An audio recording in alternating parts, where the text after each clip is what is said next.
Okay, boys and girls, this is the video for page 54 in your Explorer's book. Now, just before I start this, I just want to say that I'm going to be marking a page in your Explorers today, tomorrow, and for Wednesday, and they're all very similar. They all have to do with flowers and wildflowers and stuff like that. I'm going to do a separate video for each page, but I know that some of you might like to do all 3 pages in one go because they're all the same theme, they're all about the same thing. So that's totally up to you, just that the 3 videos will be separate for the 3 pages, if that's okay. Otherwise, I think the video will be very long. So we'll start off with page 54, and it's a nice short page. It's mostly there's a bit of reading in it. We'll have a look at the pictures, and there's a little activity at the end of it. Okay, so what this page is about is the wildflowers that grow in Ireland. Okay, and at the moment in late spring, we're kind of coming into late spring now, early summer. Our countryside is absolutely beautiful with lots of different types of wildflowers. I'm sure even as you're looking at this video here and even looking at the page in front of you, a lot of these are, if not all of these, are going to be very, very familiar to you. You'll see them growing around the ditches. If you go for a walk out in the countryside, you might see them growing in the woods. They might even be growing on a patch in your garden. Okay, now the wildflowers are flowers that they grow by themselves, so they don't need humans to set the seeds for them. So if you think of your garden at home at the moment, mom and dad might be very busy planting and kind of setting seeds and all of that, and they'll be seeds that they've bought and plants that they've bought in garden centres, whereas these flowers are different because they don't need to be bought, they don't need to be planted. Nature does it. So like the seeds might scatter all around the place by wind, they might scatter around the place by little animals moving them around. Okay, and they grow in the wild. They don't need input from humans. Now what you can get at the moment, boys and girls, is you can get, like, say in the garden centre, you can get things called bee bombs, or you can get kind of wildflower seed mixes, which are seeds for wildflowers, because sometimes wildflowers are actually very, very, very beautiful and people want them to have them in their garden. And wildflowers are very, very, very attractive to bees. And of course, at the moment, we all know that we're trying to give the bees lots and lots of food and keep them alive and keep them going. So wildflowers bees love, they absolutely love wildflowers. So you can buy some wildflowers in garden centres, like I was saying, the wildflower seed mix or the bee bombs, but they're not reliant on humans. They grow by themselves as well. Okay, so what I'm going to do is I'm going to go through each one. We're going to have a quick read. I'm going to read, you can follow with your finger, and then I'm going to tell you the little activity at the end then. Okay, so I'll start up here at the top. So these flowers can usually be seen in spring all over Ireland, and we'll start with the daffodil. And the daffodil is definitely associated with springtime because it really is the sign that spring is here when you start seeing the daffodils growing. Okay, so the Irish word for daffodil is Lussan Crumkeen, and it means plant of the bowed head. Okay, and you can see daffodils. So some daffodils are fully yellow, and they have the yellow petals and the yellow little cup in the middle, whereas this one has a little orange cup as well. So there's different variations of each flower. There's kind of different types of each one. Okay. The next one we have is daisy. Now, daisies they're extremely common, and I'm sure we've all sat on the grass in the summer and we've made little daisy chains. They grow all over the place. So they grow on the lawns and on football pitches, they grow in the ditch, they grow in so many different places, and they're actually very, very, very pretty. So daisies are one of the most common wildflowers in Ireland. Have you ever made a daisy chain? So I'm sure lots of you have. The next one then is we have a primrose, and primroses are really, really beautiful, and they're a lovely, lovely yellow colour. Try to spot these small yellow flowers in damp places like woods and hedges. So each each flower, each plant, each shrub that grows in a garden or that grows anywhere, they all have preferences and they all grow best in a type of soil or in a type of, if it's sunny or shady. So like say for example, this one here is saying that primroses grow best in damp places, so where the soil is lovely and wet, like woods and hedges. So these wouldn't grow very well in a place where the soil is very, very dry. Okay, so like for like some flowers grow really, really well in the shade. Some flowers don't grow in the shade at all. So each flower kind of has its little preference. It kind of has the things that it likes and that it needs for it to grow. Okay, and primroses they're again, they're very, very bright, they're very, very colorful, they're extremely attractive to bees. Okay, next one then we have is wild garlic. So I'm sure we all are familiar with garlic from our kitchens. We might see mom and dad adding garlic to dinners, to different things. You might have garlic potatoes, you might have garlic bread. Okay, so garlic can be very, very, very yummy when it's added to food. But garlic actually grows in the wild as well. And it says that it's a star-shaped white flower. So you can see it there. So it's the shape of a star, very pretty. And it asks you, what do you think it smells like? So I think it's fairly obvious it smells like garlic. And it's actually very, very, very strong smelling. You'll know straight away. If you're not sure of the flower, you'll know straight away what that flower is by the smell, because you'll smell the smell of garlic. Okay. The next one then we have is a dandelion. So dandelions have two versions of themselves. So they start off with yellow flowers when they first bloom, and they're flowers with loads and loads and loads of petals.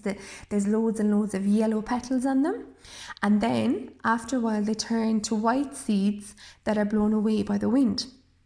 And I'm sure we've all done it, picked a dandelion head when it looks like this, and we've blown it, and the seeds have scattered everywhere. And that's one way, boys and girls, of how the dandelion seeds spread. Remember I was saying a minute ago earlier on how wildflowers, they spread by nature. They have ways of, nature has ways of ensuring that those seeds are spread all around so that they'll grow in new places. And these don't need humans to come along and pick them and blow them. It's fun and it's a nice game to do it, but the wind will do it. The wind will do it as well. So again, it's not reliant on us to do it. We might do it as we're walking past, just to see the seeds scattering everywhere, but it's not necessary for us to do it for the seeds to scatter around, because nature will do it and the wind will do it, and it'll scatter the seeds everywhere. And you can see the little white things there, they're the seeds, and they're attached onto, it's like almost like a kind of like a parachute or a kite that kind of blows it through the air. Okay, so that's the dandelion. And the last one then, boys and girls, is the gorse. So gorse is a big shrub, and a shrub is a little bit different to a flower, because a shrub is bigger for one, and it's kind of like a bush, and then it kind of spreads out. Okay, and you might spot it on grassy hills in the countryside. Very often you'll see gorse on mountains. If you're driving up kind of, barren land, kind of mountainy land, you'll see these growing on hillsides. Be careful, gorse stems are thorny, so those, you can even see the kind of spikes there. They're very, very, very spiky, but they have beautiful yellow flowers, and the bees love the gorse bushes. Now, sometimes farmers can think that they're a bit of a curse because they really, really spread, and if a farmer is trying to farm land for his animals, he won't want this growing everywhere, because he'll want kind of, I suppose, room for his animals to move around and be able to get at the ground to get any grass that's on the ground. So sometimes what farmers do, because this spreads so quickly, it's a big shrub and it gets big very, very quickly. Sometimes farmers might actually set these on fire, but they're not actually supposed to do it. anymore, because what happens is sometimes if and you see they do it in the summer, and in the summer if there's no rain, these bushes can get very, very dry, and if they set them on fire, the fire can spread very, very quickly, and it might get out of control quickly. Now, the reason why they set them on fire is just that they won't continue to spread. Now, the following year, then they'll come up again. You know, if he sets them on fire, they're not gone forever. They'll come up again the next year, and they'll grow again the next year, and they'll flower again the next year. So that's the gorse. Now, down here it says, and I didn't know this, and I found this really interesting, there are over 2,000 species of plant in Ireland. So like, Ireland is full of beautiful, beautiful, beautiful flowers, lots of different types, wildflowers and shrubs and bushes and everything.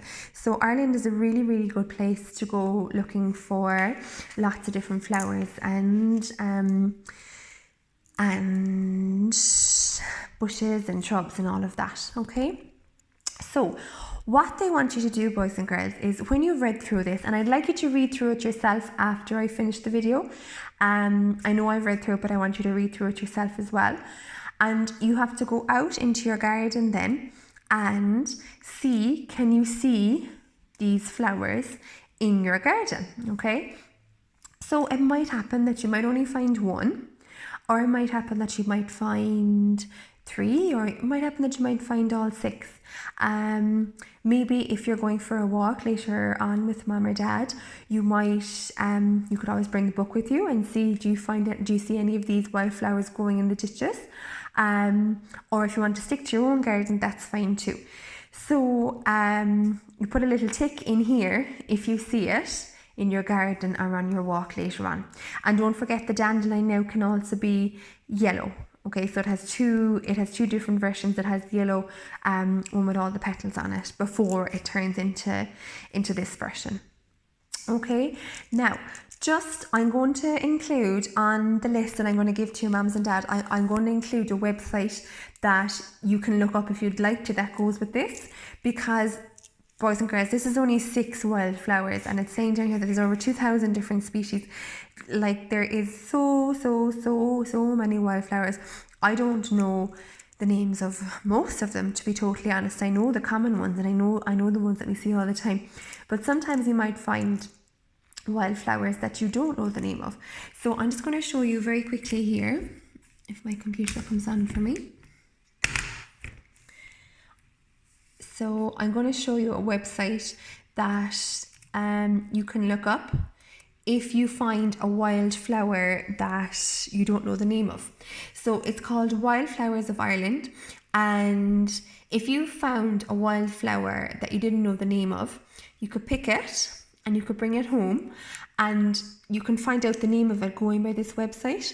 So the way that I would search a wildflower trying to find out the name of it is I go into the plants by colour section, and then down here they have all the wildflowers grouped in colour groups. So say if I found a lovely red flower and I didn't know what it was called, I click the red and an orange flower section, and I'd scroll down, and here are all the red and kind of orangey flowers that grow native and grow wild in Ireland.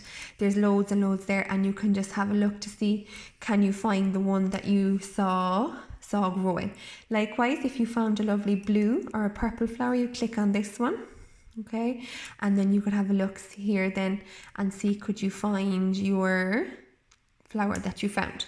And then if you found it, you could click into it and it would tell you, say for example this one, if you found that, that's beautiful. If you found that one, it's called the blue-eyed grass, and then it gives you a little bit of information on it here, and it gives you more information here and some more pictures of what it looks like in the wild.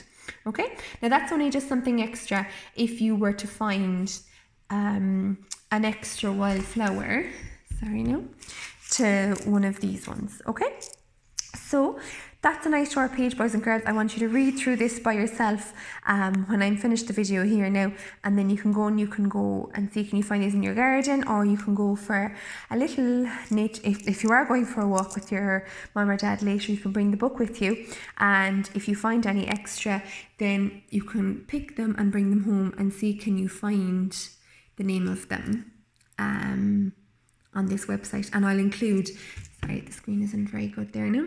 I'll include the name of the website on the list of work that your mums and dads are going to get on the email. Okay? All right, so boys and girls, best of luck. Well done.